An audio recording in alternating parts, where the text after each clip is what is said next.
Natasha and thank you so much for joining me today. Well, today we are using up the scraps. Now I have a handful of things on my desk and we are going to put these to good use. And I want to show you, I got a question recently actually asking me about a project that I had showed a photo of. And so I'm going to show you how I put together a couple of these different things. Now, the name sort of changes, over time as to what these are called. Recently, I'm noticing a lot of these masterboards where you kind of just pile layers and layers and scraps and all the good things. Now here I have some washi tape, I have some doily cut-offs, I have some this is from a Stamperia. These are like the ephemera, the thick die cuts, and I find these just too thick for what I'm doing here today.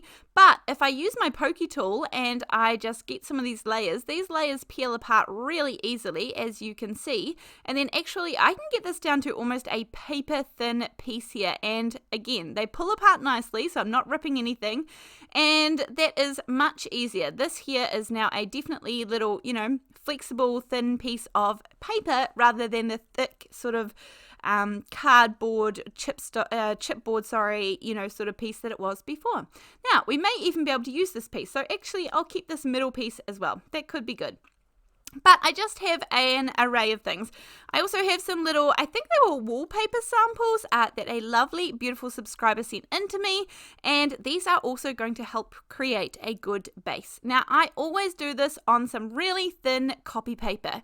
If you have sheets of, 12 by 12 or something you don't like, then by all means do them on that as well. Use them as a base layer.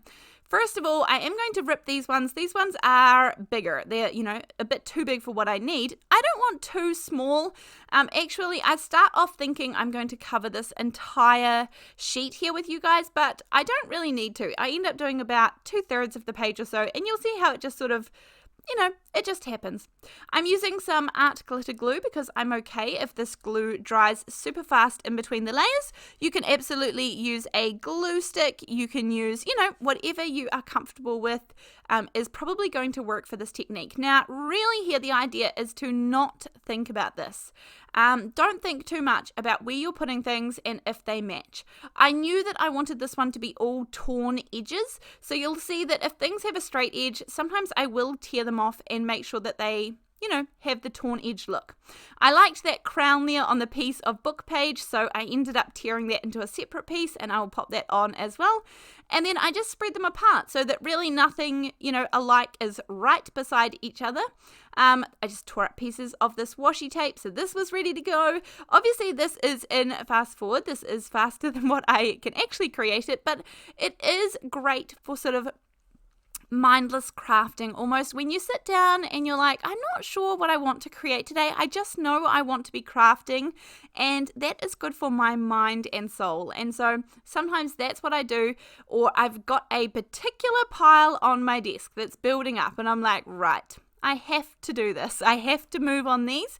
And sometimes it's just lots of little pieces. And this is often what it's great for. And I'm actually going to show you a finished card today of how I go about using these as well, because it's all lovely and good creating this, but actually it's even better to show you how we go about using these. So I'll show you a few different ways, but then I'll also show you finished cards too. So that bit there just felt like a natural finish point for that one. So that was with using like everything, ephemera, it was cardstock, it was random pieces. I also do this with only washi tape because this is just a really good way to use up those rolls that we have. Now I just pull out some washi tape and I try not to think about the colors too much. I don't want to be like, does this go or does this not go? I think the more I think about it, the harder this becomes. And this is meant to be a really enjoyable, easy part of the card making or the crafting. Then I just take pieces of this and I just put them down. My only rule that I sort of adhere to is they're either vertical or horizontal. I don't go diagonal with these, whereas with the ephemera, I just put it on. Just any which way is good. But with these, I prefer to keep it horizontal or vertical. But absolutely, you can explore, see what you like. And then some of these washi tapes that go on, you think, does this go? But honestly, just keep going with it and just keep layering up. The only thing is to not fall in love with your very first layer because often you will end up covering things in a way that you didn't expect, or it's just easier not to sort of fall in love with what you've got. And if you have fallen in love with it, by all means stop, and that's okay. It doesn't have to be what you originally thought it would be. You can change your mind halfway through.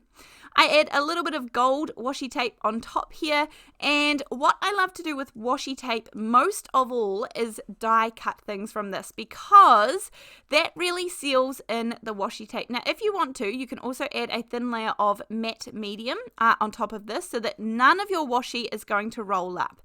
But these are pretty secure. Once they've been through a die cutting machine, they're very much squished in. And these are just beautiful die cuts that I tend to love the randomness of these. So this is the Leafy dies one from Pink and Main. Just for example, I have die cut these out of that masterboard on the washi tape that I just made. Then I cut this one here out of some black cardstock, and I have got some Stick It double-sided adhesive, or the Sizzix permanent adhesive sheets on the back of this.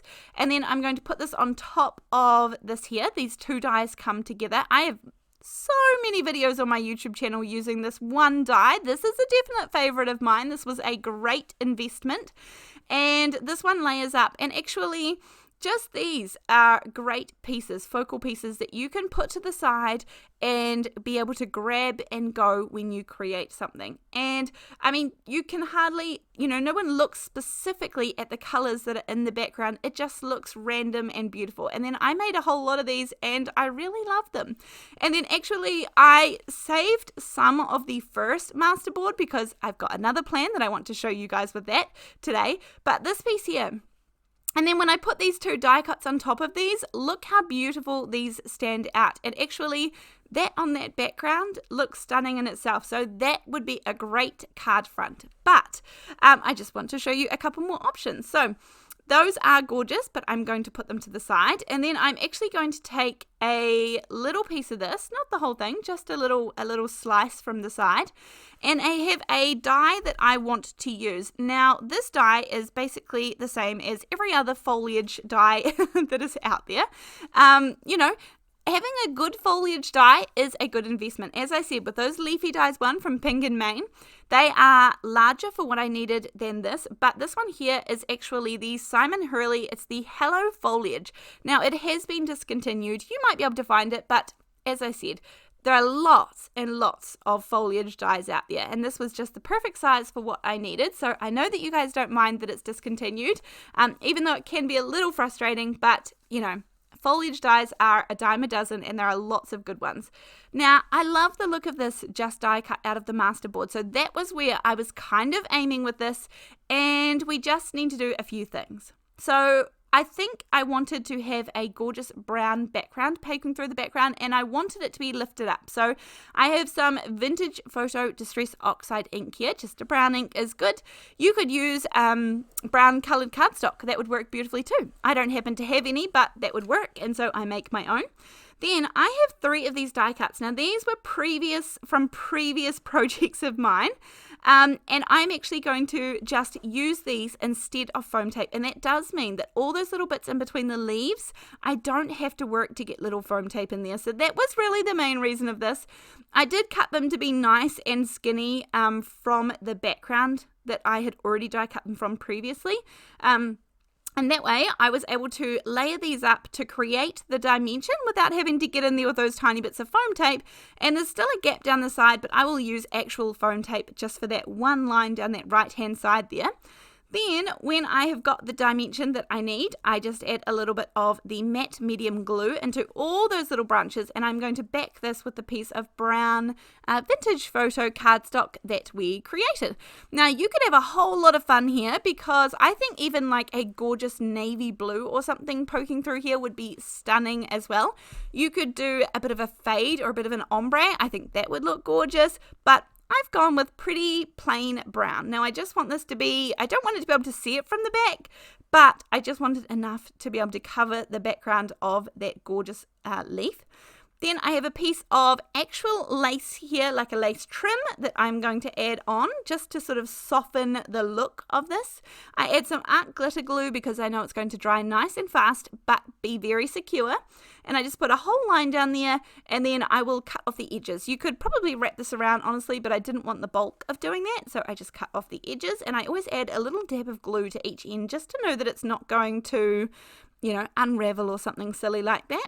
And then at this point, I decided I wanted a brown frame, which, you know, I probably could have skipped the earlier step where we put the brown on the back of the die cut there, but that's okay. And as I said, all of my videos are just, you know, evolving as I create it. I never have a plan, and the plan often changes.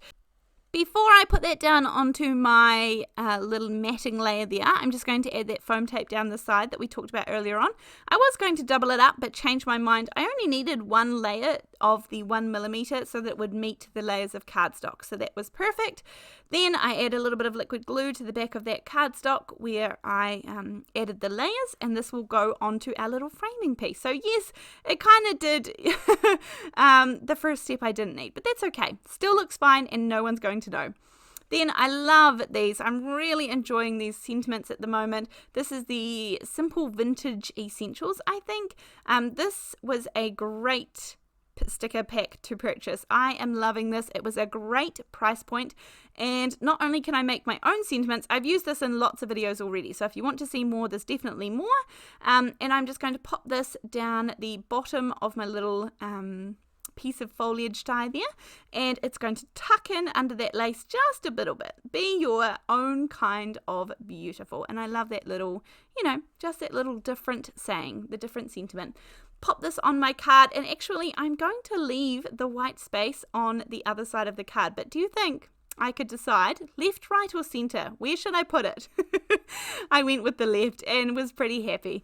I love this beautiful card created from the masterboards of all our leftover scraps and bits and pieces. So thank you so much for joining me today. Let me know what you think of these new masterboards. I guess they're really just like a collage of scrap pieces, probably. But let me know, have you made them? Do you make them? Will you make them? And I look forward to seeing you in the next video. Thanks so much. See you then. Bye.